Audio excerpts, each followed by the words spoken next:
నమస్తే, welcome to our channel. నేను సౌజన్య. YS Sharmila YS Jaganmohan రెడ్డికి ఒక లేఖ రాశారు. నవసందేహాలకు సంబంధించి జవాబు ఇవ్వాలి అని చెప్పేసి. మరి అంశానికి సంబంధించి మనతో మాట్లాడడానికి, వారి విశ్లేషణని మనతో పంచుకోవడానికి ఈరోజు మనతో పాటు ఉన్నారు సీనియర్ పొలిటికల్ అనలిస్ట్ రాజేష్ అప్పసన్ గారు ఉన్నారు. వారితో మాట్లాడదాం. నమస్తే అండి. అంటే వైఎస్ షర్మిల పబ్లిక్గానే రాశారు, నవసందేహాలు అనేటువంటి పేరుతో ఒక లేఖ రాశారు. సో ఆ నవసందేహాలను చూసుకుంటే ప్రతిదానికి కూడా మనకి వైఎస్ జగన్మోహన్ రెడ్డి నుంచి ఏది వచ్చింది లేదు. సో ఆ రాసిన లేఖకి అసలు జగన్ నుంచి ఎటువంటి ఆన్సర్ వచ్చేటువంటి అవకాశం ఉంది అంటారు? ఆంధ్రప్రదేశ్ రాష్ట్రంలో జగన్మోహన్ రెడ్డి గారికి రాజకీయ ప్రత్యర్థిగా కాంగ్రెస్ పార్టీ సారథ్య బాధ్యతలు చేపట్టిన నాటి నుంచి అసలు సిసలు రాజకీయ ప్రత్యర్థిగానే తన రాజకీయ ప్రస్థానాన్ని షర్మిల గారు కొనసాగిస్తూ ఉన్నారు. అసలు సిసలు ప్రతిపక్ష పాత్రకి ఏ స్థాయిలో కూడా అన్యాయం చేయకుండా, అంటే తన అన్న కాబట్టి అని చెప్పని శశబెషలు మొహోటాలు ఏమి లేకుండా రాజకీయంగా వైరిగానే పరిగణించి రాజకీయ పోరాటం చేస్తూ ఉన్నారు. ఇప్పటి వరకు జగన్మోహన్ రెడ్డి గారు సోషల్ మీడియా, వాళ్ళ పార్టీ, వాళ్ళ సొంత మీడియా సంస్థలు, వాళ్ళ సలహాదారులు, వీళ్ళందరూ షర్మిల గారి మీద వ్యక్తిత్వ హననానికి పాల్పడ్డారు, వ్యక్తిగత విమర్శలకు పాల్పడ్డారు. కానీ షర్మిల గారు మాత్రం ఇష్యూస్ కన్ఫైన్ అయ్యే ప్రసంగిస్తున్నారు, ఇష్యూస్నే ప్రాపర్గా ప్రస్తావిస్తున్నారు. జగన్మోహన్ రెడ్డి గారి పాలనలో ఉన్న లోపాలని, వాళ్ళ విధానంలో ఉన్న పొరపాట్లని, తప్పుల్ని, ఆ ప్రభుత్వం వల్ల జరుగుతున్న అవినీతిని, ఆక్రమణని, అరాచకాలని, ఆ పాలన వల్ల ప్రజలకు ఎదురవుతున్న కష్టాలు కడగనలనే ప్రస్తావిస్తున్నారు. కానీ దీన్ని జీర్ణించుకోలేని జగన్మోహన్ రెడ్డి గారి ప్రభుత్వం ఆమె లేవనెత్తుతున్న ఏ అంశానికి ఇప్పటివరకు సూటిగా స్పష్టంగా సమాధానం చెప్పకుండా జగన్మోహన్ రెడ్డి గారి రాజకీయ ప్రత్యర్థిగా భావించి జగన్మోహన్ రెడ్డి గారికి ఆమెకి ఉన్న ఆ కుటుంబ సంబంధ బాంధవ్యాలను కూడా విస్మరించి ఏకపక్షంగా వ్యక్తిత్వానికి పాల్పడుతూ వచ్చారు. ఇటువంటి పరిస్థితిలో నిన్న షర్మిల గారు, ఆమె ప్రస్తుతం ఆంధ్రప్రదేశ్ పిసిసి అధ్యక్షురాలు, కాంగ్రెస్ పార్టీ ప్రదేశ్ కమిటీ అధ్యక్షురాలు, అలాగే కడప పార్లమెంటుకి కాంగ్రెస్ పార్టీ నుంచి పోటీలో ఉన్న అభ్యర్థిని. ఆమె నిన్న జగన్మోహన్ రెడ్డి గారికి ఎస్సీలకు సంబంధించిన, ఎస్సీ ఎస్టీలకు సంబంధించిన 9 ప్రశ్నలు లేవనెత్తారు. ఒకదానికి కూడా జగన్మోహన్ రెడ్డి గారి దగ్గర నుంచి కానీ, ఆ పార్టీ నుంచి కానీ, ప్రభుత్వం నుంచి కానీ వివరణ రాదు, సమాధానం చెప్పరు. అది వేరే సంగతి. ఈరోజు జగన్మోహన్ రెడ్డి గారి ప్రభుత్వానికి, జగన్మోహన్ రెడ్డి గారికి ఆయన గెలుపులో చాలా కీలకంగా దోహదం చేసిన యువతకు సంబంధించిన 9 ప్రశ్నలు లేవనెత్తారు. ఎందుకంటే 2019 ఎన్నికల్లో జగన్మోహన్ రెడ్డి గారు గెలవటానికి చాలా ప్రధానంగా ఉపయోగపడ్డ ఒక వర్గం యువత.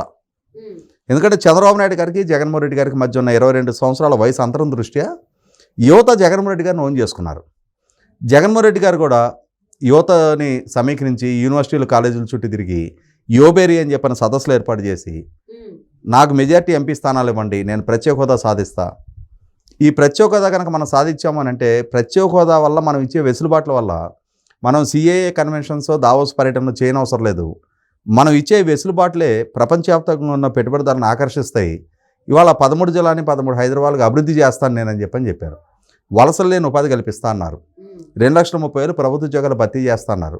మెగా డిఎస్సి కండక్ట్ చేస్తా అన్నారు. సహజంగానే యువత అట్రాక్ట్ అవుతారు. ఇవాళ ఈయన కొత్త జనరేషన్ నాయకుడు, చంద్రబాబు నాయుడు గారి కన్నా మరింత వేగంగా పనిచేయగలిగే సామర్థ్యం ఉన్న నాయకుడిగా భావించారు, నమ్మారు. ఎప్పుడైనా నమ్మటం తప్పు కాదు, నమ్మక ద్రోహం చేయటం తప్పు. ప్రజలు ఆయన నమ్మారు, ఆ నమ్మకం ఆయన నిలుపుకోలే. కాబట్టి ఇవాళ షర్మిల గారు అవే అంశాలను ప్రస్తావిస్తా, మీరు 2,30,000 ప్రభుత్వ ఉద్యోగాలు ఇస్తా అన్నారు, ఎందుకు ఇవ్వలేదు? మీరు ప్రతి సంవత్సరం జనవరి 1వ తారీఖు జాబ్ క్యాలెండర్ రిలీజ్ చేస్తున్నారు, ఎందుకు చేయలేదు? 23,000 టీచర్ పోస్టులు మెగా డిఎస్సి ద్వారా భర్తీ చేస్తున్నారు. 6,000 ఉద్యోగాలతో మాత్రమే ఒక దగా డిఎస్సి, అది కూడా ఎప్పుడు? 2019 మే 30 ముఖ్యమంత్రిగా ప్రమాణ స్వీకారం చేస్తే 2024 ఫిబ్రవరి నెలలో, అంటే మే నెలలో ఎలక్షన్స్ ఉంటే కోడ్ ఆఫ్ కాండక్ట్ మార్చి నెలలో రాబోతుంటే ఫిబ్రవరి నెలలో నోటిఫికేషన్ ఇచ్చారు. కాబట్టి ఆమె మెగా డిఎస్సి బదులు దగా డిఎస్సి ఎందుకు ఇచ్చారు? ఎందుకంటే డిఎస్సి అనే విధానం టీచర్ల రిక్రూట్మెంట్లో ఎప్పుడైతే డిఎస్సి అనే విధానం ఎన్టీ రామారావు గారి హయాంలో అమల్లోకి వచ్చింది, ఆనాటి నుంచి ఇప్పటి వరకు 16 సార్లు డిఎస్సి నోటిఫికేషన్ రావడం జరిగింది. 16 సార్లు డిఎస్సి నోటిఫికేషన్ వస్తే కోట్ల విజయ భాస్కర్ రెడ్డి గారి హయాంలో ఒకసారి, కిరణ్ కుమార్ రెడ్డి గారి హయాంలో ఒకసారి, రాజశేఖర రెడ్డి గారి హయాంలో 2 సార్లు, కాంగ్రెస్ ప్రభుత్వాల హయాంలో 4 సార్లు డిఎస్సి నోటిఫికేషన్ వచ్చింది. ఎన్టీ రామారావు గారి హయాంలో 3 సార్లు, చంద్రబాబు నాయుడు గారి హయాంలో 8 సార్లు అవును డిఎస్సి నోటిఫికేషన్, 11 సార్లు తెలుగుదేశం ఆధ్వర్యంలో డిఎస్సి నోటిఫికేషన్ ఇచ్చారు. 4 సార్లు కాంగ్రెస్ ప్రభుత్వ హయాంలో వచ్చింది, అంటే 15 సార్లు. 16వ నోటిఫికేషన్ జగన్మోహన్ రెడ్డి గారిది. అది కోడ్ ఆఫ్ కాండక్ట్ అమల్లోకి వచ్చి దాని ఎగ్జామ్స్ కండక్ట్ చేయక అది కూడా క్యాన్సిల్ అయిపోయింది, నిరవధికంగా వాయిదా పడింది. అంటే ఏంటి, ఇప్పుడు 5 సంవత్సరాల జగన్మోహన్ రెడ్డి గారి పరిపాలనా హయాంలో not even a single DSC, ఒక్క డిఎస్సి కూడా అమలు చెయ్యని పాలకుడు జగన్మోహన్ రెడ్డి.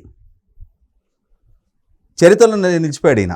కానీ ఈయన ఎన్నికలకు ముందు చేసిన వాగ్దానం మెగా డిఎస్సి కండక్ట్ చేస్తా అని చెప్పని.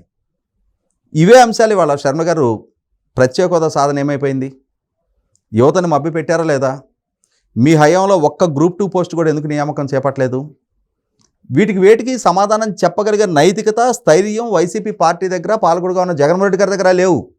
మహా అయితే వాళ్ళు ఏం చేస్తారంటే షర్మిల గారిని బూతులు తిడతారు, నువ్వు రాజశేఖర రెడ్డిగా పుట్టలేదంటారు, మీ ఆయన అనిల్ శాస్త్రి అంటారు, నువ్వు వైఎస్ షర్మిలారెడ్డి కాదు, నువ్వు మురుచుపల్లి షర్మిలా శాస్త్రి అంటారు. అంటే విషయం తక్కువగా ఉన్నప్పుడు, విషయ పరిజ్ఞానం లేదు, సమాధానం చెప్పలేని డిఫెన్స్లో పడిపోయినప్పుడు దృష్టి మళ్లింపు జరగాలి అని అంటే 4 బూతులు అదనంగా తిట్టాయి, 4 అదనపు పోస్టులు పెట్టాయి. ఇవన్నీ విని పడి ఆమె కూడా రాటు తేలిపోయింది. వీటిని పరిగణలోకి తీసుకున్న స్టేజ్లో ఆమె కూడా లేదు. ఎందుకంటే వీళ్ళ వైఖరి ఏంటి అనేది నిన్నటిదాకా వాళ్ళతోటే ఉంది కదా. ఇవాళ ఆ పార్టీని బతికించి బట్టగట్టించి ఇవాళ ఆ స్థాయికి నిలబెట్టింది ఆమె. ఆమె లేకపోతే మకలో పుట్టి మబ్బులో కలిసిపోయిన పార్టీ అట్లా అయిపోయి ఉండేది. ఆ పార్టీ ఎప్పుడో ఈ నెల జైల్లో కూర్చున్న రోజు ఆ పార్టీ కథ ముగిసిపోయి ఉండేది. కానీ ఆ విశ్వాసం లేని విశ్వాసఘాతకులు ఇవాళ ఆమె వ్యక్తిత్వానికి పాల్పడుతూ ఉన్నారు. ఎందుకు విభేదించింది ఆమె? మీ గెలుపుకు దోహదం చేసినామా? మీకోసం రెక్కల ముక్కలు చేసుకొని పాదయాత్ర చేసినామా? మీరు జైల్లో కూర్చొని ఉప ఎన్నికల్లో అభ్యర్థిని గెలిపించినామా? ఇవాళ మీతో విభేదించి రాజకీయ పోరాటం ఎందుకు చేస్తుంది? మీరు సృష్టించుకున్న సంక్షోభం అది. కుటుంబ సంబంధాల పట్ల మీకు విలువ లేదు, మానవ సంబంధాల పట్ల విలువ లేదు. కాబట్టి ఇవాళ మీకు రాజకీయ ప్రత్యర్థిగా మారింది. కానీ ఆ ప్రజలకు సంబంధించిన సమస్యలు లేవనెత్తుతుంది.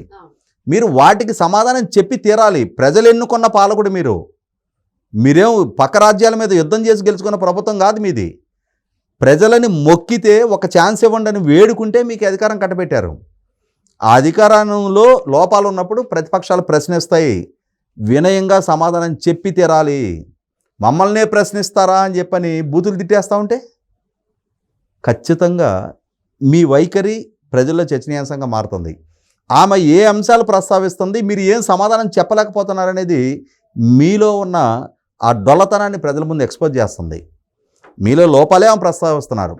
మీలో ఉన్న మాట తప్పను మడమ తిప్పనని చేసిన వాగ్దానాన్ని మాట తప్పారు మడమ తిప్పారనే అంశాన్ని ఆమె బజార్కి ఇడ్చి మిమ్మల్ని నిలబెడతా ఉంది.